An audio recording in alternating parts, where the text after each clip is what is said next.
Okay, we're going to try to draw a ray diagram for this lens. I'm going to use the shape maker and I'm just going to draw lines. My first line is going to be our parallel ray. And I always start at the top of the character's head, and I always end my rays at the middle of the lens. Even though refractions happens at the surface, for ray diagrams we just draw them to the middle of the lens. And then I'll continue this ray. Since it started parallel, it ends up going through the focus. And I'll continue the ray as far as I can, because I don't know at this point where the image is going to be. So this ray here is, let's label it so we remember what it is. This ray is our parallel ray, right? And it goes through the focus.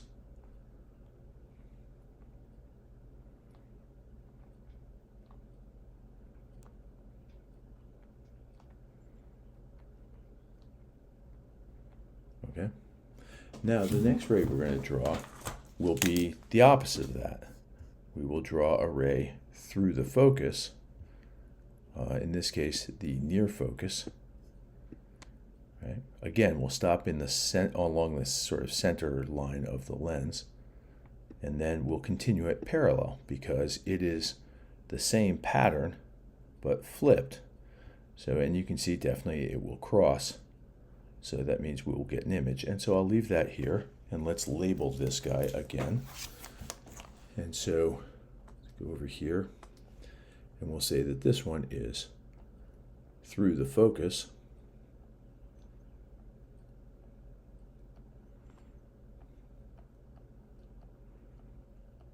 Okay, and it reflects parallel, or refracts parallel. Right. So that's two of our three rays. And actually we can tell where the image is right now. But there's a third ray we're going to draw. And this one we'll use a blue line. And this one just goes straight through the center of the lens. And if I've drawn things well, it should intersect the other two rays at the same point. And it does. You can see that my ray through the center of the lens just continues straight on as if it wasn't refracting at all. And again, this one is easy to draw for a lens, and so we can draw any two of the three to find the image, but you're going to draw all three. So this one goes through the center.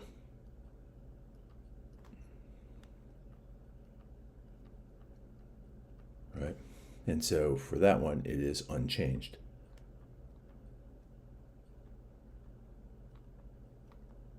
Okay. So there are your three rays. Now we can see they intersect over here. So over here we must have an image. And so we have our little image of our guy who is upside down and still waving at you. And there he is. So this guy, because he is inverted, right? He's inverted. And actual rays cross.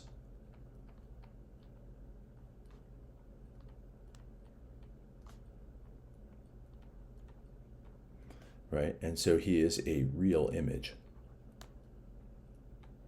Okay? I didn't have to trace rays backwards to find him. And so there is our image. Now, we have a concave lens. The pattern here is going to be a little bit different from a convex lens, but the rays are pretty much the same. So we're going to use our shape maker here, and we're going to make our parallel ray. So here's my parallel ray. Oops, it's a dashed line. How embarrassing. But I can correct that.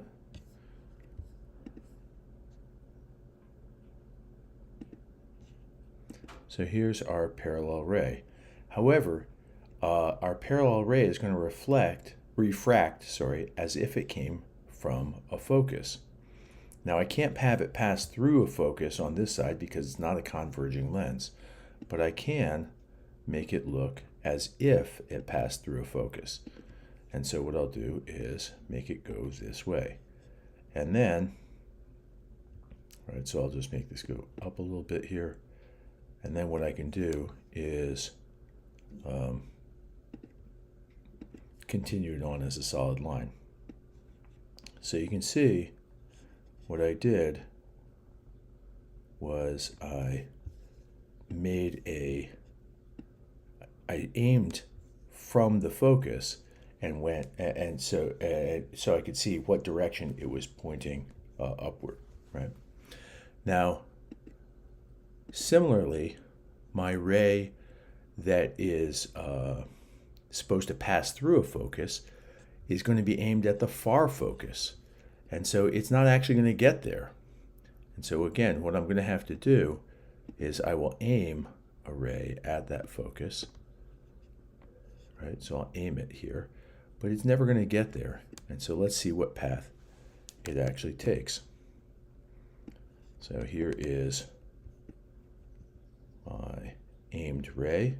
That's the direction it wants to go. And then here's the actual path it takes. So it gets here to the middle of the lens, and then it continues out parallel. I say it does. And then it continues out parallel. Here we go. And so it's going to do something like this. Now, you can see that these two rays don't intersect. That's going to be an issue, and we're going to fix that at the end. Okay. Our third ray is our ray through the center, and this is the easiest to draw. And it doesn't change direction at all. So here are the three rays, right? And our three rays are, let's see if we can't label them again. Our parallel ray, and I keep on making shapes, so that's not so good.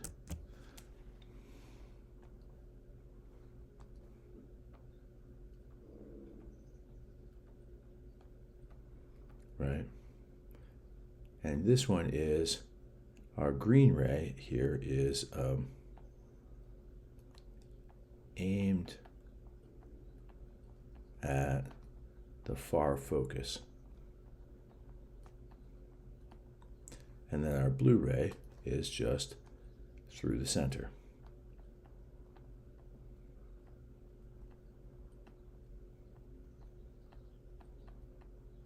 Right?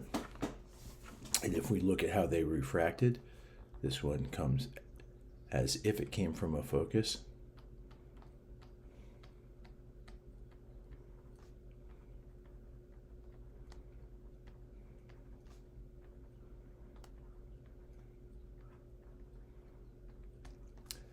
This one refracts parallel, right? And so you can see that the pattern is the same. Parallel acts as if it came from a focus, aimed at a focus, refracts parallel.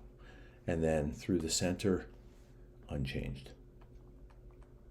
Okay, so here are our three rays. Well, where do they intersect? There seems to be a lot of crossing, and it gets confusing. So all I really want to focus on is are these three rays, and I'm going to check off the rays I care about. So what I care about are the refracted rays. I care about this, this, and this. These are what your eye sees, right?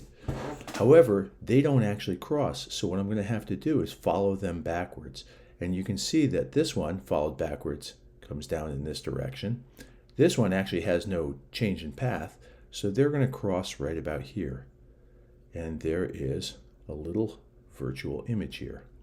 And we get a small, upright, virtual image. It's virtual because I had to go trace my refracted rays backwards. Okay. And you might say, well, what about the parallel ray? Well, if I trace that ray backwards, it actually intersects there as well. So I'm going to make that a dashed line in this case. And so we'll start here at this guy, and we'll just simply go backwards. And if we keep going parallel, we see that we get to that same place. So that green ray also intersects there. It gets confusing, but if you take these check-marked rays and simply follow them backwards, they intersect at the virtual image.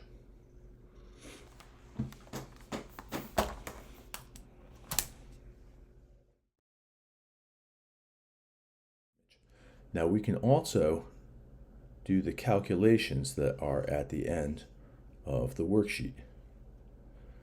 And if we do this, we go here and we can look at this problem and see that this problem has a bunch of information here. First of all, we have the focal length, and let's put in the numbers that we know. We have the focal length here, right, and that's 8 centimeters. Well, the focal length goes here for F, and so that's 8 centimeters. Okay. It says it's a 3 centimeter tall object. Well, tall means that's the height. Okay, so the height of the object is 3 centimeters, and so I'll put 3 centimeters here. Okay. And the object is 12 centimeters from the lens.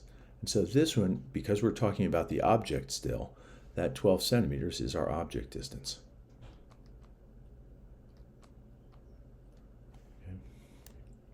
Now, we're going to use this first equation here, and we did a variation of this in the mirror lab, but we're going to use this equation here. But in order to do it, you see that it has 1 over dO, 1 over di, and 1 over f. Well, we don't have that. We have dO and f. So the first thing I'm going to do is find 1 over dO, 1 over di, and 1 over f. And for that, I'll just use a calculator.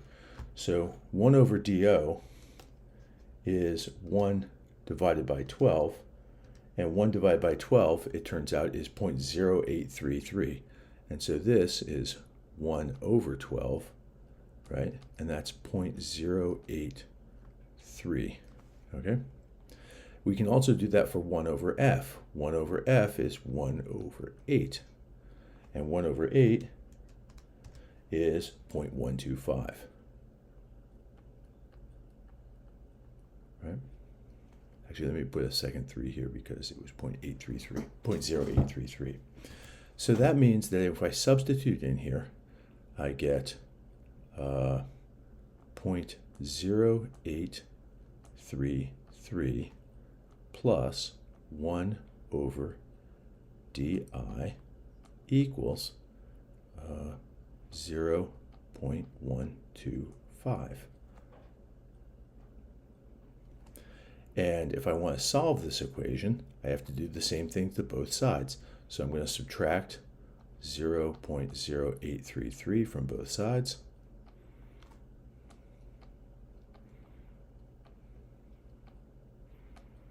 And I will get, as a result, 1 over di equals, and I can subtract here, 2, 3, 9, and I am not good at this. So let's actually do it on a calculator because I misaligned my numbers. And so 0.125 minus 0.0833 should be 0.0417. Haha. 0.0417. There we go. Now that's 1 over di, and I'm going to write that here, 0.0417. And that goes over here, 0.0417. But I really want di, the actual image distance. And so if that's true, I can then say di is 1 over 0.0417, right? So I'll just take, if I know 1 over di is this, I'll just do 1 over it, and I will get 23.98, which I'm going to call 24. Okay? Because 1 over 0.0417 gives us 24.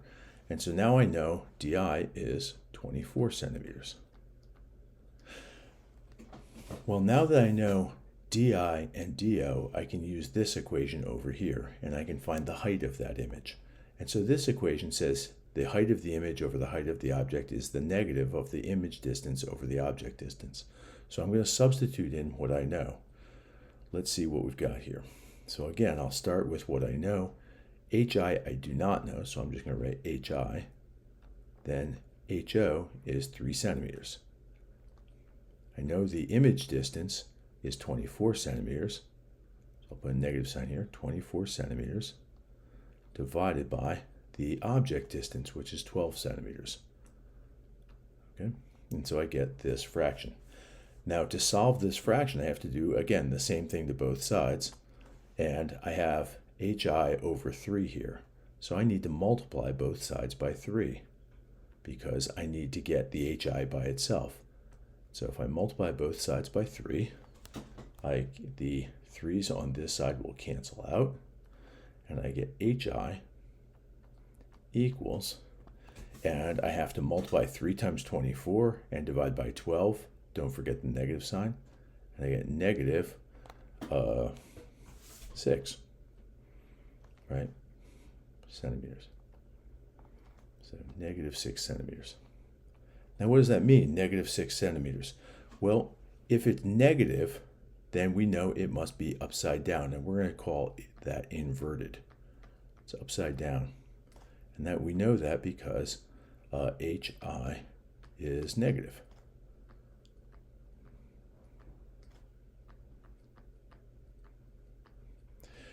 Is the real image real or virtual? Well, we also know it's real, right? We know it's real for 2 reasons. We know it because HI is negative.